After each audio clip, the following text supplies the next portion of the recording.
Hello friends, स्वागत है आप सभी का आपके अपने यूट्यूब चैनल स्टडी विद सुमन में। आज हम आपको बताएंगे कि मैंने अपनी तैयारी किस तरह से की थी और आप अपने मार्क्स और कैसे बढ़ा सकते हो। सीटेट में रिज़ल्ट लाना बहुत इजी है, आप ला सकते हो। कुछ आंकड़े हैं, जैसे कि आप देखोगे कि बहुत सारे स्टूडेंट फॉर्म फिलअप करते हैं पर पास नहीं हो पाते हैं, तो आपको उससे डरना नहीं है। आप 1 महीने में अच्छे स्कोर कर सकते हो, मैंने भी किया है। मैं आपको अपना रणनीति बताने वाली हूँ कि मैंने किस तरह से लास्ट टाइम में, लास्ट के कुछ दिन बचे थे, क्योंकि मैंने नोट्स, मैं आपको बताई, मैंने नोट्स बनाए थे जिससे मैं रिवीज़न किया करती थी। लेकिन जो लास्ट के टाइम थे ना, वहाँ पे मैं किस तरह से रिवीज़न की और किस तरह से मैंने टेस्ट लगाए, क्या चीज़ कैसे किया, वो चीज़ मैं बताना चाहूँगी। बहुत सारे कमेंट आए थे कि दीदी आपने टेस्ट कहाँ से लगाया, किस तरह से लगाया, टाइम कैसे मैनेज किया। तो टाइम मैनेज करना तो आपके हाथों में है। एज अ हाउसवाइफ आपको जब टाइम मिलता है आप टेस्ट लगाइए, पर ज़रूर एक टेस्ट लगाइए। मैं आपको बिना टाइम वेस्ट के दिखाती हूँ। देखिए, ये मेरा टेस्ट आपको दिख रहा है। इस तरह से मैं नंबर लिखती थी। आप ये देखो, नंबर लिखा हुआ है ना, इस तरह से नंबर लिखा हुआ है। 1 2 3 करके 150 क्वेश्चन के लिए 150 नंबर लिख लिया। ठीक है, इस तरह से यहाँ पे इसको लिखने के बाद आप देखोगे ये एक टेस्ट का नंबर लिखा हुआ है। अब इसमें सीडीपी है, यहाँ पे मैथ्स है और ईवीएस है, हिंदी है, इंग्लिश है, और ये मैंने कौन सा सेट दिया था वो लिखा हुआ है। और उसके बाद मैं क्या करती थी, जो मेरे पास बुक है सीडीपी वाला, उसका टेस्ट वाला सेट, उस बुक से मैं टेस्ट लगाती थी। क्योंकि मुझे आंसर लिखना है तो मुझे आंसर यहाँ पे सीधा सीधा 1 नंबर के सामने में मेरा 1 का आंसर सीडीपी का क्या आंसर है। अभी 1 का आंसर मुझे आया 4, तो मैंने यहाँ पे 4 लिख दिया। फिर 2 का आंसर आया 2, तो मैंने 2 लिख दिया। 3 का आंसर आया 4, इस तरह से मैंने लिख दिया सीधा सीधा। ठीक है, फिर इसी तरह से मैं पूरा टेस्ट पहले अटेम्प्ट करती थी। कभी कभी बीच में हाफ अटेम्प्ट करने के बाद मन करता था कि चेक कर लूँ, पहले देखूँ कितना स्कोर आ रहा है, पर नहीं करना है आपको, क्योंकि टाइम मैनेजमेंट उसमें फिर गड़बड़ी होती है। तो पूरा टाइमर प्रॉपर फ़ोन में लगा करके फिर मैं टेस्ट इस तरह से लगाती थी। इसमें मतलब कि पूरा फुल टेस्ट दिखाती थी, जैसे आप देख रहे हो ये वाली फुल टेस्ट में दिखाती थी। इससे क्या होता है कि मेरा टाइम मैनेजमेंट हुआ। दूसरी बात, चेक करने में इजी होता था कि मैं जब पीछे आंसर, जो आंसर शीट होता है ना, वहाँ पे जाती थी, 1 नंबर का 4 है, सही है, सही, 2 का 2 है, सही है तो सही, गलत है तो गलत। अभी जैसे ये वाला गलत है तो गलत है, इसका आंसर जो था वो मैं यहाँ पे सामने लिखती थी। फिर मैं जब एनालिसिस करने जाती तो उसका आंसर क्या है, मैं बुक में टिक नहीं करती थी, क्योंकि मुझे फिर से रिपीट में टेस्ट लगाना होगा तो पहले आंसर शो हो जाएगा। तो मैं वहाँ पे टिक नहीं लगा करके क्या करती थी, और इसमें आंसर लिखती थी। इस तरह से मैंने टेस्ट लगाए हैं। देखिएगा आप, इस साइड भी है। ये तो इतना ही नहीं है, बहुत सारे हैं। और मैं ओएमआर शीट में भी की थी, तो मैंने ओएमआर शीट का भी वीडियो बनाया है। देखिए, ओएमआर शीट में भी किया है मैंने, ये ओएमआर शीट का है।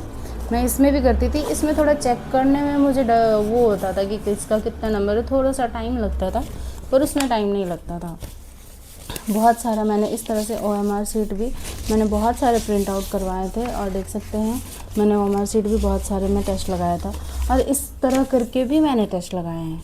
अगर आप ओएमआर शीट नहीं लगा रहे हो तो इस तरह से आप पेपर बनाओ, उसमें 150 क्वेश्चन के लिए नंबर लिखो, 1 2 3 4 5 करके। मैंने इतना ही टेस्ट नहीं लगाए हैं, आपको दिखा देती हूँ। देखो, ये छोटा सा बुकलेट टाइप में है, ये सारा मेरा टेस्ट दिया हुआ है। आप देखोगे तो ये टेस्ट दिया हुआ है, ये पूरा टेस्ट दिया हुआ है। ये देखो, इतना सारा, ये सारा क्या हुआ है, टेस्ट दिया हुआ है। ये देखो, पूरा टेस्ट दिया हुआ है ना। फिर उसके बाद और दिखाती हूँ। देखो, ये एक टेस्ट रह गया था, मैंने क्वेश्चन लिख कर तैयार किया था पर मैं टेस्ट नहीं दे पाई थी। देखो, ये टेस्ट दिया हुआ है, इसमें ज़्यादा गलत हुआ था ये वाला चीज़ पोर्शन, तो ये गलत वाला पोर्शन है। देखिए कितने सारे टेस्ट दिए हुए हैं, आपको मैं दिखाती हूँ। ये देखिए, ये मेरा नोट्स है छोटा मोटा कि कहाँ पे क्या लिखना है, थोड़ा बहुत इस तरह से रफ वर्क भी होता था। पर टेस्ट, ये देखो आप, कितना सारा मैंने टेस्ट दिया है। इसमें कितनी गलतियाँ होती थी स्टार्टिंग में, कितने अच्छे, फिर भी स्कोर अच्छे आते थे मेरे। शुरू में देखो कितने आती थी, 89 आते थे। तो मैंने इम्प्रूव किया है। आप टेस्ट दे करके मार्क्स इम्प्रूव कर सकते हो। स्टार्टिंग में मेरा नहीं आता था 105, जब मैं पहली बार टेस्ट देती थी ना, तब मेरे आते थे 60, 70 आना स्टार्ट हुए, फिर 80 आना स्टार्ट हुए, फिर 85, 86, फिर 89। फिर जब 89 आने लगा तो फिर थोड़ा सा क्या आने लगा, हौसला आने लगा कि हाँ मैं कर सकती हूँ, मेरे से हो जाएगा। फिर मैंने बहुत सारे वीडियो देखे इसी तरह से मोटिवेशन की, नंबर कैसे बढ़ाएं, मार्क्स कैसे बढ़ाएं, टेस्ट में अच्छे मार्क्स नहीं आ रहे हैं, मैं टेस्ट में मार्क्स कैसे बढ़ाऊँ। तो सब में आता था कि आप एक बार टेस्ट दिए तो जहाँ पे गलत हो रहा है, सपोज़ कि आपका ईवीएस में ज़्यादा कंटेंट में गलत हो रहा है, तो आप कंटेंट को पहले रिवीजन करिए, एनसीईआरटी पढ़िए, या फिर जो भी आपने नोट्स बनाया है उसको रिवीजन करिए। तो मैं वही करती थी, रिवीजन करती थी, पूरा 2-3 बार रिवीजन कर लिया, एक दिन तो पूरा रिवीजन कर लिया, फिर दूसरे दिन मैंने टेस्ट लगाया, फिर अच्छे मार्क्स आने लगते थे। तो इस तरह से मेरा मार्क्स इम्प्रूव हुआ। इम्प्रूव होते होते मेरे 60 से लेकर के 110 तक गए हैं, 111 तक गए हैं। पर कुछ गलती की वजह से मेरे मार्क्स 94 आ गए, वरना मेरे मार्क्स बहुत अच्छे आते, 120 प्लस आते। मुझे प्रैक्टिस पर इतना भरोसा था, पर मैंने गलती की थी। वो गलती आप प्लीज़ मत कीजिएगा। मैंने बताया आपको कि पहले आप पैसेज मत सॉल्व करिएगा, बाद में सॉल्व करिएगा, पहले मैथ सॉल्व करिएगा पेपर 1 में, चाहे आप पेपर 2 में भी हो। मैथ्स बहुत मतलब पहले ही आप सॉल्व कर लेना। और बात रही टेस्ट का, तो आप इसी तरह से टेस्ट लगाइए, और हमारे सीट से टेस्ट लगाइए। और हमारे सीट्स में टेस्ट लगाने से फ़ायदा ये होता है कि हमें टाइम मैनेजमेंट का पता चलता है, टाइम हमारा कितना लग रहा है, और हमारी सीट भरने में टाइम कितना लग रहा है। फिर हमें और हमारी सीट में जो नाम होता है, रोल नंबर होता है, वो लोग पहले तो फिल करवा लेते हैं, पर बीच बीच में साइन करवाने के लिए आते हैं, तो उसमें टाइम थोड़ा सा जाता है। तो आप इसे प्रैक्टिस करके रखोगे तो थोड़ा बहुत मार्क्स कम ही आता है। जितना हम टेस्ट लगाते हैं उससे 1-2 मार्क्स आप समझ लो कि, क्योंकि हमारा जो प्रेशर होता है एग्ज़ाम में वो थोड़ा सा अलग होता है। तो आप ये सोच के जाओ कि आपका जितना टेस्ट में आ रहा है उससे 1-2 मार्क्स तो आगे पीछे होना है।